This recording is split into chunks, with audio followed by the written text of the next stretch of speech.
Welcome to online classes by Pradeep Kumar, PGT Physics, Kendriya Vidyalaya number 2. Our today's topic is Kirchhoff's law. Kirchhoff's law. This law is applied when a number of resistors and cells are connected such that they cannot be reduced to simple series and parallel arrangements. For example, unbalanced Wheatstone base, dissimilar cells connected in parallel, or a loop in a circuit containing capacitor. Ohm's law becomes insufficient to solve the problems containing all these things, for example, capacitor, dissimilar cells, and Wheatstone base. To analyze such problems of complex DC circuit, Gustav Kirchhoff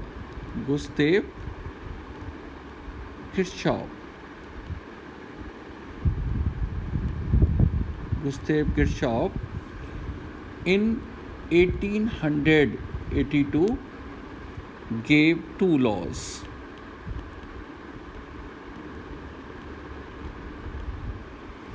Number 1, first rule. This rule is also known as current rule or junction rule.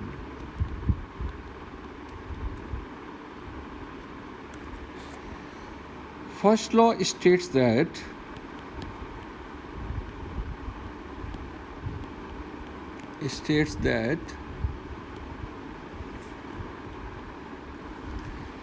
algebraic sum of the current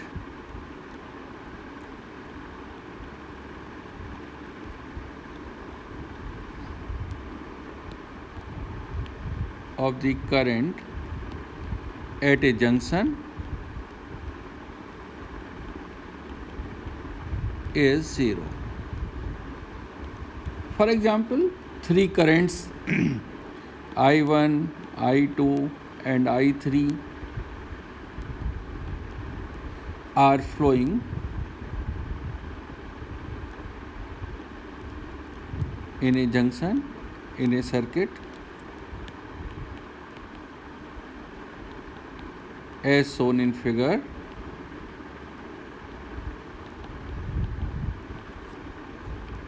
This is the junction, and current I1 is current reaching to this junction, I2 current is reaching to the junction, and I3 is current leaving the junction.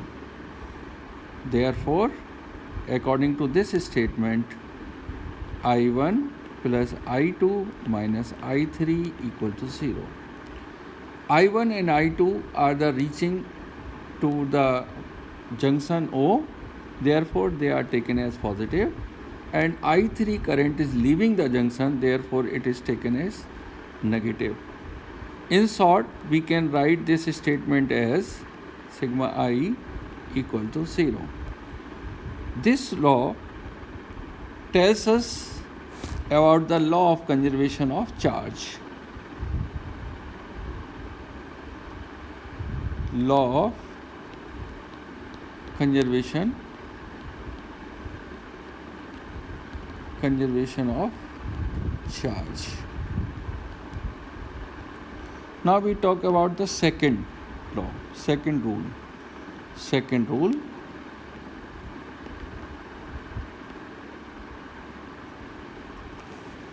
This law is also known as loop rule. This law is also known as loop rule or potential rule.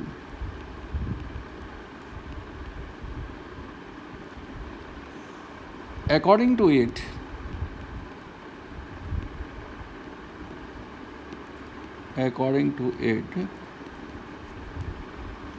the algebraic sum of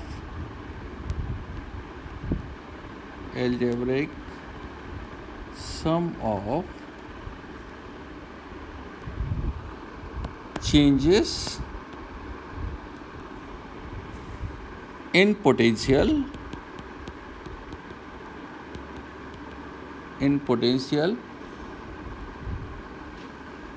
in complete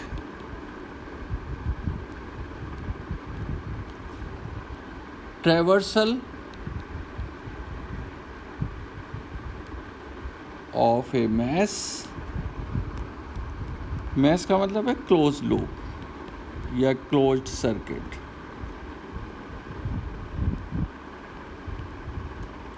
is 0.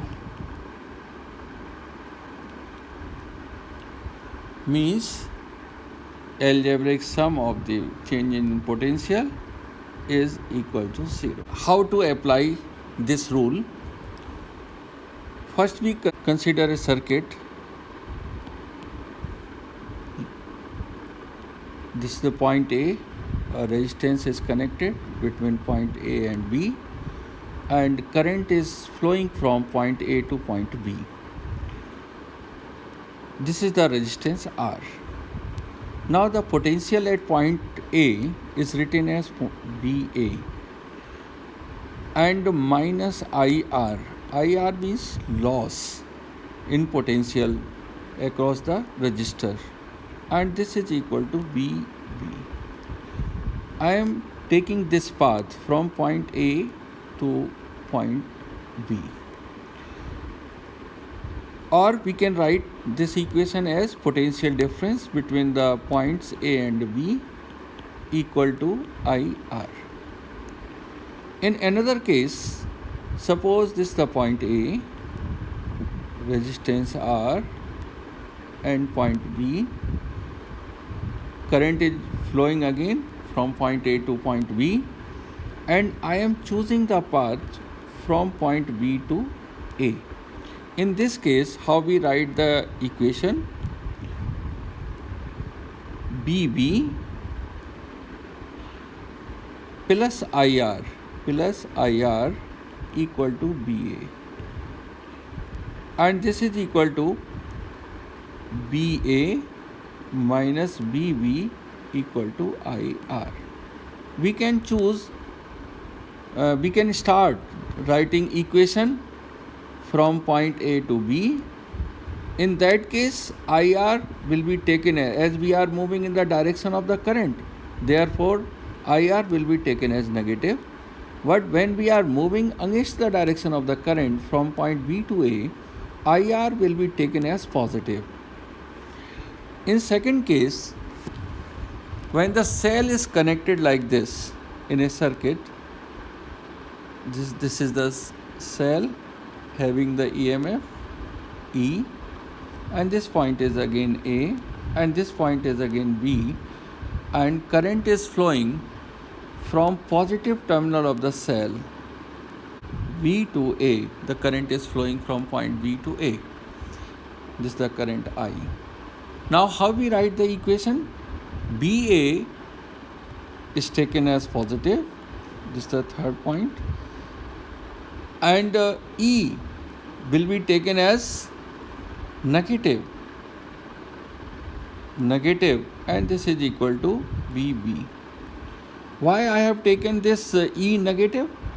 Because I am moving this from this point A to point B, from point A to B against the direction of the current. In that case, this E will be taken as negative, and if in second case